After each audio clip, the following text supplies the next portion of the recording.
la suite, la rédaction revient sur un anniversaire. Il y a 20 ans, la décharge de Mellery était fermée. Pour rappel, la décharge de Mellery, c'est le plus gros scandale de déversement de déchets illégaux en Belgique. 20 ans plus tard, les habitants gardent un souvenir amer de cette période. C'est l'enquête du jour.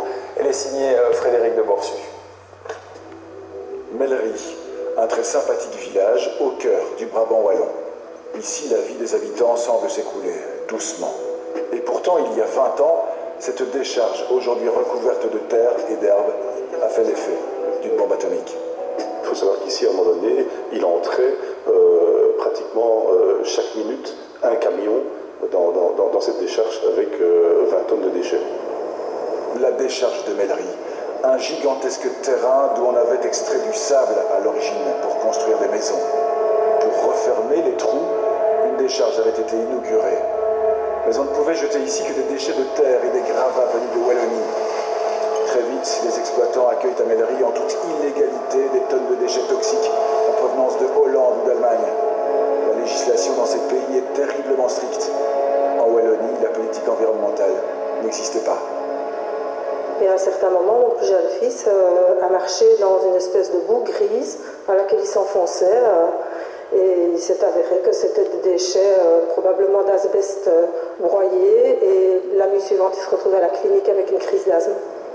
On retrouve même ici des déchets provenant d'un hôpital de la banlieue d'Istanbul. Après 7 ans d'exploitation en 89, les riverains prennent conscience du drame qui se joue dans leur village. Les jardins sont pollués, contaminés par du benzène, un gaz toxique. Nous déménageons le plus rapidement possible parce que quand on a vu le résultat des analyses, on était ahuris. Et en plus de cela, tous les scientifiques que nous avons contactés nous ont dit qu'il était urgent qu'on déménage. Nous avons retrouvé cette semaine la famille Van Kei, qui est retournée vivre dans sa maison à Mellery. Ça vous a coûté beaucoup d'argent à l'époque? Ah, ça, tous les mois, hein, cracher du fric. Hein. Pour les avocats? Pour les avocats, oui. Les avocats. Et puis on a dû payer un logement ailleurs pendant 2 ans aussi. Hein. Comment Mellery est-elle devenue la poubelle de l'Europe? À l'époque, la législation wallonne est inexistante et les hommes politiques du cru ne sont visiblement pas très regardants vis-à-vis de l'exploitant pollueur qui finance apparemment des campagnes électorales. L'exploitant de décharge contribuait au financement de certaines campagnes électorales, généralement pour tous les partis d'ailleurs, pour être certain que, quelle que soit la majorité sortante, il est forcément l'un ou l'autre avantage à retirer, mais c'était vraiment une époque qui le permettait, en tout cas. Cette décharge rapportera environ 15 millions d'euros à son exploitant, au détriment de la santé.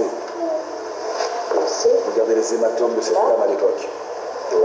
Aujourd'hui, à Mellery, certaines personnes ont de sérieuses craintes. Moi, j'ai un cancer du sein.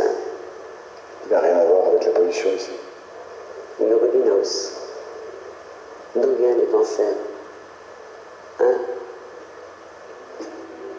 Aujourd'hui, les tonnes de déchets toxiques sont toujours enfouies à Mellery, enfermés dans d'épaisses bâches souterraines. Ils sont traités chaque jour et apurés. Le procès en justice de l'exploitant de l'époque, lui, n'est toujours pas clôturé. Pire, M. Herremans a réussi à faire condamner l'État belge pour procédure trop lente contre lui. Il a touché au passage 30 000 euros de dédommagement de la Belgique. On connaissait le terme pollueur-payeur. Ici, on a découvert le pollueur payé.